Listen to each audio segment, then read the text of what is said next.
Seguramente la mayoría identificamos la arqueología con el estudio de los restos de cultura material de una sociedad determinada. Sin embargo, existe una especialidad dentro de la arqueología que se dedica al estudio de los restos biológicos, ya sean estos de origen animal o vegetal. Se trata de la arqueobiología. Los estudios arqueobiológicos son muy importantes, tanto los arqueobotánicos como los arqueofaunísticos, para la reconstrucción histórica, ya que permiten valorar las continuidades y cambios de los patrones de consumo y los hábitos dietéticos, así como las estrategias económicas, el aprovechamiento de los recursos de origen animal y vegetal y las prácticas agrícolas.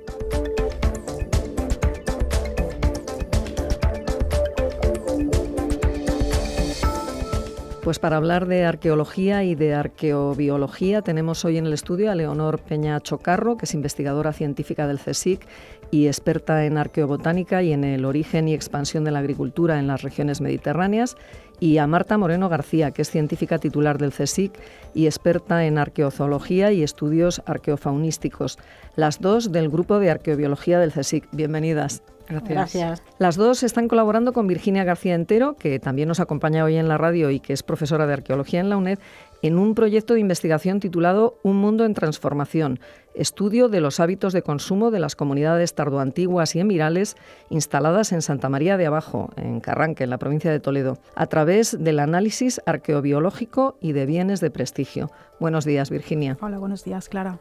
Bueno, ¿qué es la arqueobiología? Pues la arqueobiología es una disciplina científica, es una disciplina arqueológica, que en eso sí que nos gustaría hacer hincapié, que se encarga del estudio de los restos orgánicos, bien sean estos de origen animal o de origen vegetal. O sea, que no son biólogos o zoólogos que hacen arqueología, sino arqueólogos que se han especializado en biología. Efectivamente. En este caso, además, las dos personas que nos acompañan hoy son las dos arqueólogas de formación, que luego ellas se han especializado y se han formado en cada uno de sus campos de especialidad, pero son arqueólogas, efectivamente, que además es un elemento muy importante a la hora de integrar todos esos datos en un estudio histórico, ¿no? Leonor, tú que estás especializada en arqueobotánica, ¿qué aporta esta disciplina en los estudios arqueológicos? ¿Cuál dirías que ha sido la principal aportación de la arqueobotánica? Bueno, pues la arqueobotánica es una disciplina que engloba diferentes subdisciplinas en función del tipo de resto vegetal que se estudie. En primer lugar, quizás lo más conocido para la gente sea la palinología, que es el estudio de los pólenes de las plantas, que nos da información sobre todo de tipo ecológico, de evolución del paisaje, de evolución del clima. Luego tenemos otras disciplinas que se ocupan de lo que llamamos los macrorestos vegetales, aquellos que son visibles al ojo humano, como son las semillas y los frutos, que es a lo que me dedico yo, que aporta información sobre todo sobre la subsistencia de las comunidades del pasado.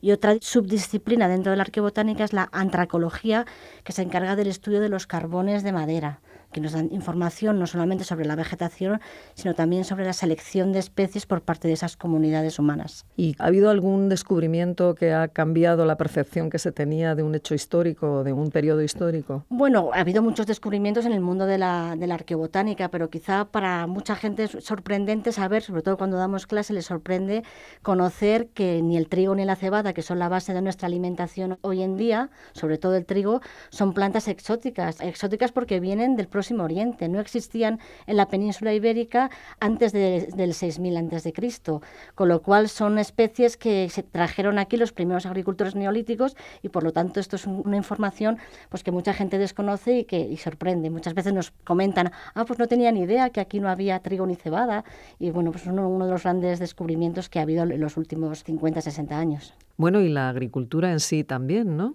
La agricultura, lo que es la domesticación de las especies vegetales y animales ocurre en el Próximo Oriente, en torno a 12.000 años antes del presente, y a partir del sexto milenio, el 5.600 aproximadamente antes de Cristo, empiezan a llegar las primeras evidencias de agricultura a la península ibérica.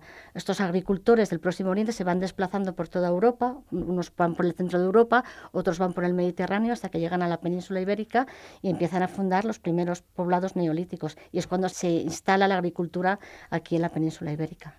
Marta, ¿y qué podrías decirnos de tu especialidad, de la arqueozoología? En mi caso, yo lo que trabajo es con los restos de fauna, los restos de animales.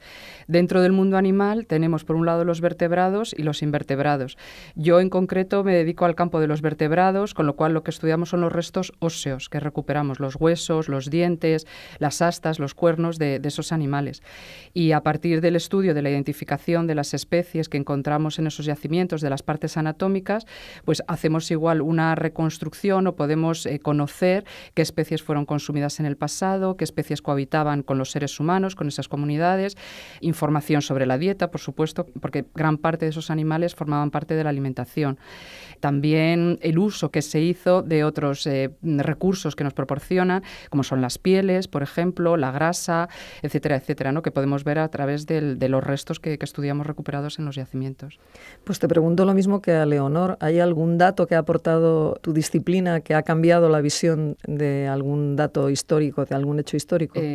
Sí, siguiendo con la línea que comentaba Leonor del Neolítico, que verdaderamente es un momento, bueno, pues revolucionario, ¿no? Siempre se ha hablado de la revolución del Neolítico, aunque ahora se emplean otros términos, pero verdaderamente aquí en la península ibérica supuso la llegada, por ejemplo, de la oveja. Leonor hablaba del trigo, pues la oveja lo mismo, ¿no? Es una especie que llega a la península ibérica. No tenemos lo que era el agriotipo salvaje del que procede la oveja doméstica, sino que las ovejas que llegan a la península ibérica ya están domesticadas, y es una especie que en el momento que entra en la península ibérica, pues desplaza al resto de las especies animales, por lo menos que eran consumidas a nivel de los cazadores-recolectores. La oveja y la cabra son las dos especies más numerosas que nos aparecen en los yacimientos neolíticos, y de hecho la aparición de una oveja nos está indicando claramente la llegada del Neolítico. ¿Y qué técnicas empleáis en vuestras investigaciones? ¿Compartís alguna de ellas, Leonor? Bueno, compartimos a nivel de microscopía, bueno, las dos trabajamos con binoculares, y después hay muchas técnicas que nosotros no realizamos directamente, sino que colaboramos, porque la arqueología se ha convertido en una disciplina que además se apoya en las especialidades de muchas otras disciplinas. Trabajamos con químicos, trabajamos con gente que se ocupa de genética, con geólogos, etcétera. Entonces sí que compartimos en ese sentido genética. Por ejemplo, estamos trabajando en las dos en proyectos de extracción de ADN antiguo, en mi caso en semillas, en el caso de Marta en huesos, y bueno, solemos trabajar en los mismos proyectos arqueológicos, de manera que una hace las semillas y los frutos, que es mi caso, y otra hace los restos óseos, que es el caso de Marta. No sé si tú, Marta, quieres añadir algo más. Bueno, tenemos de primera mano, ¿no?, los materiales, pero el potencial que supone para el avance de la ciencia y del conocimiento el estudio de esos restos fósiles hoy en día se ha ampliado muchísimo con la utilización de todas estas técnicas y nuevas metodologías, ¿no? La genética está revolucionando absolutamente todo, y de hecho, bueno, un caso curioso es ahora mismo en uno de los yacimientos neolíticos en los que yo estoy trabajando, donde nos apareció un resto muy grande de vacuno, ¿no? Se veía claramente que era de un bóvido grande, y siempre por las medidas, que es la parte, bueno, pues más fácil, ¿no?, que nosotros utilizamos, tomamos medidas de esos restos, el tamaño tan grande, y de hecho siendo de una cronología muy antigua, pensamos que podía ser de un uro, que es el antecesor de la vaca doméstica. Bueno, se han mandado a hacer unos análisis genéticos, y justo ayer me llamaron diciéndome que el ADN que salía era de vaca doméstica, con lo cual, pues bueno, un criterio como era el métrico, ¿no?, la utilización de esas medidas que siempre se hacía muy grande en estas cronologías, estamos con la especie salvaje. Pues bueno, la genética hoy en día nos está diciendo que no, que en este momento y en este sitio tenemos una vaca doméstica ya, ¿no? Entonces, bueno, pues ese tipo de técnicas, ¿no?, son sorprendentes y están revolucionando de un día para otro las informaciones que podemos obtener. Bueno, Virginia, un buen ejemplo de la aportación de estas dos disciplinas a la arqueología es el proyecto en el que colaboráis en Carranque. Háblanos de este proyecto, ¿en qué punto y en qué momento está? Pues efectivamente, estos meses pasados hemos podido desarrollar la primera parte de un proyecto de investigación, que es el estudio, como bien decías al inicio en la presentación, de los restos arqueobiológicos, en este caso muy concreto, de dos comunidades que son la visigoda y la emiral, instaladas en el solar de Santa María de Abajo de Carranque. Y lo que pretendemos es ver si hay, bueno, qué elementos de continuidad y qué elementos de cambio hay también a través del estudio de distintos ítems de la cultura material. La cerámica, que es uno de los principales fósiles directores de la arqueología, ya ha sido estudiada y está publicada, y queríamos sumar otros ítems, ¿no? En este caso la fauna y los restos de semillas y de frutos, que es lo que hemos tenido ocasión de colaborar con Leonor y con Marta este año. ¿Y habéis advertido cambios, por ejemplo, con la llegada de los musulmanes? Sí, Marta nos podrá decir alguna cuestión más, pero sí, efectivamente empezamos a detectar algunos cambios bien interesantes. Sí, bueno, fue muy interesante porque cuando Virginia contactó con nosotras, nos trajo el material, en mi caso la fauna, ¿no?, que había sido recuperada, y me comentó que eran de unos contextos que eran musulmanes y otros tardoantiguos, y claro, la lista con los números de esos contextos. Yo normalmente cuando empiezo a trabajar voy registrando, obviamente, esos contextos, pero no me gusta conocer o tener la idea no previa de, bueno, estos son los musulmanes, estos son los contextos musulmanes, estos los otros. Una de las características que todo el mundo sabe, ¿no?, es que las culturas o la sociedad musulmana no consume cerdo. Y sorprendentemente, claro, las primeras bolsas que empecé a estudiar con la fauna y tal, nos aparecía cerdo. Y yo, claro, con los técnicos que tenemos en el laboratorio les decía, esto Virginia nos ha dicho que son contextos musulmanes, pero bueno, hay demasiado cerdo y tal. Bueno, pues al final estudiamos todos los contextos y cuando hice la cuantificación, o sea, el número de restos que pertenecían a cerdo, a las otras especies, oveja, cabra, vaca, etcétera, todo lo que había, y pusimos los contextos, o sea, en su lugar, pues bueno, al hacer la cuantificación, curiosamente, el cerdo estaba todo en los contextos tardoantiguos y en los contextos semirales tenemos menos de un 1% de cerdo. Con lo cual, bueno, pues culturalmente sí que se ve que hay una diferencia en la dieta de esas dos comunidades, que estuvieron en el mismo espacio, pero la dieta, desde luego, responde a cuestiones culturales totalmente diferentes en este caso. ¿Y qué más cosas interesantes habéis descubierto, Leonor?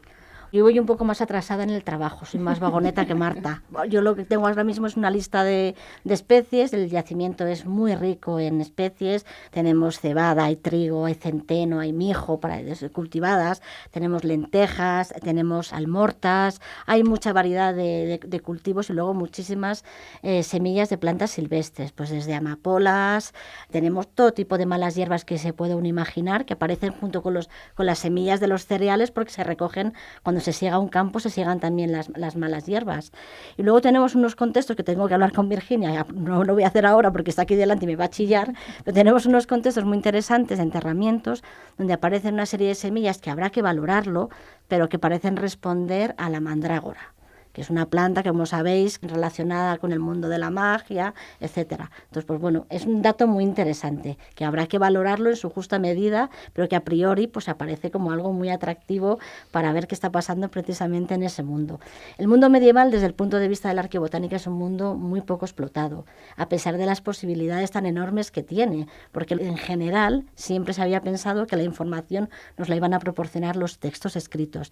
La realidad es que luego, cuando empiezas a trabajar con el material arqueológico, te das muchas veces cuenta que no coinciden las cosas, porque una cosa es lo que se escribía y otra cosa es lo que realmente la gente consumía o la gente utilizaba. O sea, que no se decía siempre la verdad, ¿no? Exactamente. Pero bueno, para eso estáis vosotras, para dar con el registro real, ¿no?, de lo que ocurrió realmente. Virginia, me gustaría que nos explicases cómo se produce todo el proceso de investigación. Por ejemplo, tú haces la labor de campo y luego lo que has recogido lo envías al laboratorio de ellas. Sí, en este caso, los restos que estamos estudiando este año son fruto de las excavaciones que hicimos en Carranque en el año 2009 y 2010. Para el caso del estudio que hace Leonor de las semillas y de los frutos, lo que hicimos fue recoger muestras, kilos y kilos de sedimento, de tierra, que dejamos en este caso a la espera para poder abordar un estudio en el futuro, que es lo que hemos tenido oportunidad de hacer este año, y son estos sacos, creo que yo he calculado que cerca de 1.000 kilos de sedimento es lo que hemos enviado este año, y lo hemos llevado al laboratorio de arqueobiología del CSIC, en donde han iniciado todo el proceso de estudio. ¿Y vosotras allí qué es lo que hacéis con esos sacos? Sacos para el caso de los sedimentos, que es lo que estudia Leonor. En el caso de los huesos, la fauna se recoge, según se va viendo, se recoge, y eso sí, ya igual que la cerámica, los metales y los vidrios, y son los materiales ya seleccionados que se lo hemos dado en este caso a Marta. Y luego vosotras, ¿qué es lo que hacéis, Marta, por ejemplo? Sí, bueno, yo, como Virginia dice, los huesos, claro, normalmente se ven, ¿no?, porque estamos hablando eso de huesos de cabra, de vaca, de ovejas, etcétera. Pero tengo que decir que en esas tierras, en esos 1.000 kilos de tierra que han recogido y que ahora Leonor os explicará cuál es el procesamiento que lleva esa tierra para recuperar las semillas, también aparecen los restos de especies muy pequeñitas, como por ejemplo los peces, que tenemos también algunos restos ícticos, también hay reptiles, también hay anfibios, pequeños pajaritos, que esos no se ven a simple vista y entonces sí que los hemos podido recuperar en los sedimentos que han ido para las muestras de arqueobotánica y que, bueno, ahora mismo están todavía pendientes de estudio porque, claro, son restos muy específicos y que requieren de mucho más tiempo. Pero creo que lo que Leonor os tiene que contar os puede interesar. Pues Nosotros lo que hacemos es, cuando nos llega la tierra del yacimiento, a veces se puede lavar ya directamente en el yacimiento. Hay que pensar que el material orgánico vegetal la mayor parte de las veces se conserva quemado, por eso se perdura en el tiempo y nos llega hasta nuestros días. Entonces la manera que tenemos de recuperarlo es por la técnica de flotación, que en realidad es un mecanismo muy simple. Ponemos la tierra en agua, en una máquina que se llama máquina de flotación, y el agua en contacto con la tierra deshace la tierra y el material carbonizado flota. Pensad en el tamaño que tiene un grano de trigo. Sería imposible verlo en la excavación, excepto que te apareciera una gran acumulación. Entonces nosotros trabajamos con ese método que nos permite recuperar hasta las semillas más pequeñas, que pueden llegar a medir pues 1/4 de milímetro o incluso menos a veces. Todo ese material queda recogido en una malla muy pequeñita. Utilizamos las mallas que se utilizan en las fábricas de harina, que son muy finitas, y así recuperamos los materiales quemados.